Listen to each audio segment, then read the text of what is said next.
Eto may balita si Arya Lea. Nako, ang ating reporter na nakatutok sa mga OFW, no?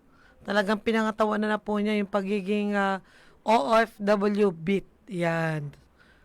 Pero hindi naman po siya bitter. Yan. Beat lang. Isa na namang distress OFW na taga Curva sa Muñoz, Nueva Ecija o Science City of Muñoz. Aba, minolestya ng among Arabo sa Riyadh, Saudi Arabia pa rin. Ngayon po ay nagpapasaklolo para makauwi na sa kanila. Ayalea.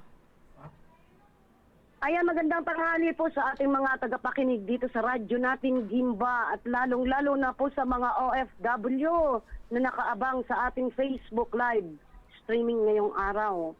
Isa na namang Bestres OFW na tubong talugtog Nueva Ecija at nakapangasawa at naging residente sa kasalukuyan ng Curva, Muñoz, Nueva Ecija. Ito na ang ika-19 na Bestres OFW na dumulog sa radyo hinggil sa problema ng kanyang kinakarap mula sa ibang bansa. Si Jasmine Abuan Matias, ang 30 anyos, may asawa at anak, na isang distress OFW na kasalukuyang nasa accommodation ngayon sa Riyadh, Saudi Arabia, umalis buwan ng Agosto, petsa 26, nitong taong kasalukuyan, bilang first-timer na aplikante at napaalis ng kanyang local agency na Human Link International Manpower Agency sa Metro Manila. Ayon kay Jasmine, minolesta siya ng amo niyang lalaki na Arabo, kung kaya't isinumbong nito sa kanyang amo na babae at ng mga anak nito. Ngunit kalaunan ay hindi na naging maganda ang pagtrato sa kanya ng amo na babae dahil pinagsisilosan na ito.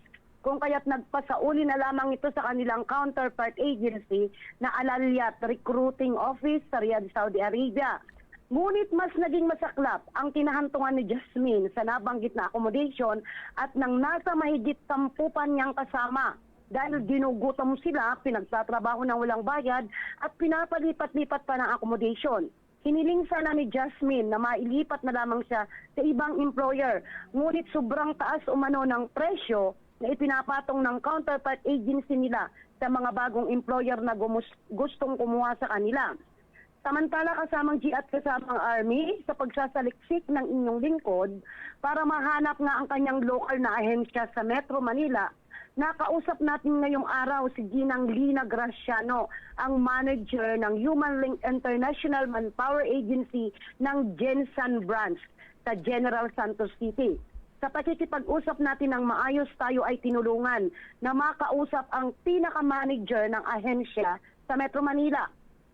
Ayon kay Ginoong John Ray Balcazar, nagkaroon umano ng problema ang kanilang ahensya sa dahilang tinakasan din sila umano ng counterpart agency nila sa Saudi Arabia, kung kaya't nawalan sila ng komunikasyon at hindi rin sila nakakarinig ng updates mula sa mga nahuling napalipad nila.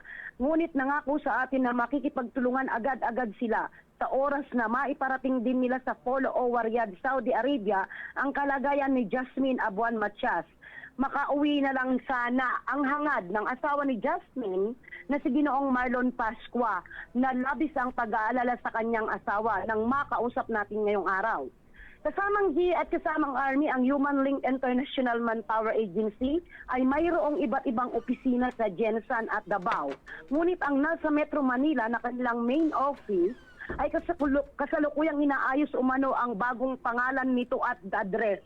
Kung kaya't hindi rin makakontak dito ang mga aplikante na napaalis nila sa kasalukuyan dahil may mga problema pa ang kanilang amo. So, pansamantala, ito ang inyong Arya Lea para sa Balitang Lokal. Ang radyo nating Gimba 105.3 FM, tuloy-tuloy sa pagbabalita at serbisyo. Sama-sama tayo, Pilipino. Maraming salamat, Arya Lea. No, grabe halos pare-pareho yung reklamo ng mga OFWs, ano? Minomolestya ng kanilang amo, pinapahirapan, hanggang sa nagpapasaklolo na.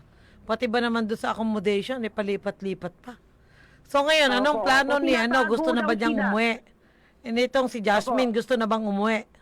Opo. Gusto nang umuwi at kahit yung asawa, kausap natin kaninang umaga kasamang Gima, pauwi na lang daw sana. Oo, ilang taon na ba siya doon sa Saudi? Kasamang G, nung August lang kakaalis at first timer. Oo. Tapos nakailang buwan siya sa amo. Dinala siya sa agency ng September, first week ng September. O di isang buwan. Tapos kailan siya umalis sa amo at lumipat sa accommodation? Yun nga, yung first week ng September siya inuwi sa accommodation. So hindi talaga nagtagal dun sa bahay ng amo. Opo, hindi po talaga kasamang G dahil actually sabi ni Jasmine, maganda daw sana naman na patakaran ng mga anak dahil mababait. Kaya kinakausap yung ama nila dahil yun nga, yung matanda, yun daw ang nangmumulit sa kanya. Hinahawakan ang masirang parte ng katawan niya. Wow. Ngayon, nagsumbong sa mama nila, yung parang pinakananay. Kaso, nang kalaunan ay nagbago ang ugali ng nanay. Kaya mamalupitan na siya at pinagsisilosan na siya. Oo, talagang ganun nga ang mangyayari doon. Ayan. So, may chance ba siya na makauwi ng Pinas? Kasamang G, kanina binigyan na natin ng instruction si Ginoong Marlon Pascua na kung matatanggap niya yung ipapadala ni Jasmine na mga papeles dahil wala daw naiwan sa kanya kahit isa, sabi ko sa kanya, dalhin mo na doon sa POAA sa OWA para makapag-file ka na ng repatriation. At sa OWA. dahil nga nakausap nga po natin itong agency ng Human Link. Kanina ko lang na-contact dahil sa paulit-ulit nating tumatawag at hinahanap yung mga number lahat-lahat halos walang koneksyon. So, pinagdugtong-dugtong ko yung isang kaibigan ni Jasmine na tiningnan ko yung lahat ng kaibigan noon, isa-isa. Tinawagan ko isa-isa kaya na-contact po natin yung nasa Jensen. Yun po ang naging susi ko para makausap ko sila. At nabigla ang agency niya na may hawak sa kanila na nagpaalis.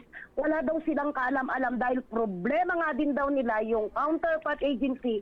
Tinakasan daw sila sa Metro Manila kaya sila ang sumasagot, sumo-shoulder ng building na inuupahan nila dahil tumakas na nga daw yung Arabo. Kaya di nila makontak at nagpapapalit-palit ng pangalan. Pero nagpapalis pa rin sila ng mga OFWs.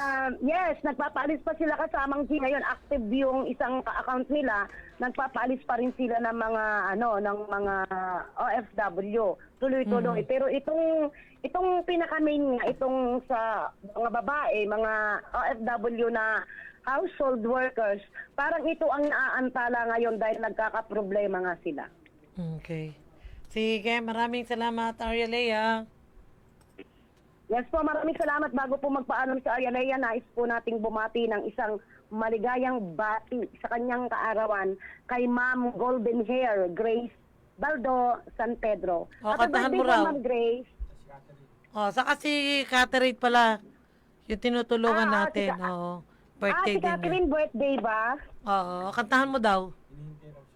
Happy birthday to you, maligayang bati, maligaya, happy birthday, Catherine and Grace. Ayun. Thank you, Arialea. Sige. Break muna. Ilang